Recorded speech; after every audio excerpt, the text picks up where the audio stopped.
I saw a headline the other day that said something like, "Woman sleeps with 12 strangers in a year and is shocked, shocked, shocked when she divorced." No, I was not shocked. Nobody would be shocked.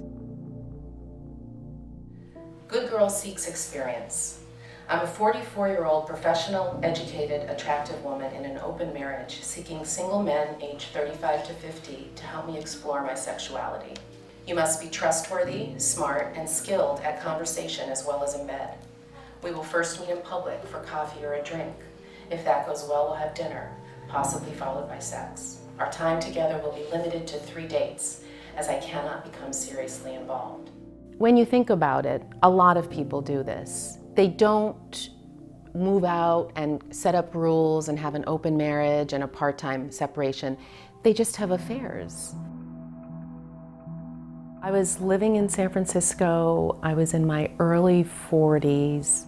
My husband and I hit a marital crisis where I wanted to have children and he didn't, and he ended up saying that he wanted to get a vasectomy. And at that point I thought, what do I need to do now before my life is over if I'm not going to have children? That's when I realized I really needed to sow the oats I'd never done in my youth and needed a little time off from my marriage to do that if we weren't going to be having a family. It was the fact that I was going to let them get away scot-free after 3 dates. The 3 basic rules were safe sex, no mutual acquaintances, and no long-term, serious relationships.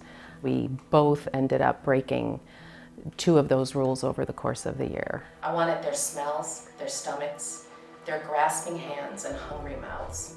The more maleness I had, the more female I could be.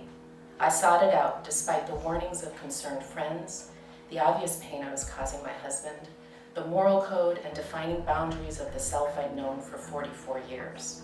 Come what may, I would be ravished, and then they could leave. All I can say is that it was unlike me to act that way. I'd always been a very cautious and even anxious person. It was something instinctual and it was something very female driving me. It wasn't really planned and strategized as much as felt, kind of a calling that I just needed some time to explore this before I went forward in my life. People would tell me, "This is so brave," and I didn't feel brave, but I felt I was acting on instinct. Okay, so Angie?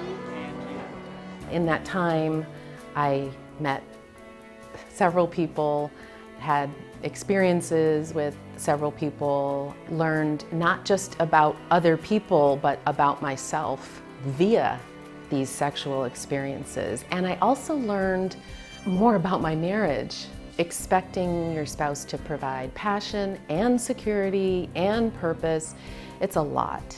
Going through this process gave me all this experience that kind of turned into this awareness and this wisdom that, wow, I was asking too much.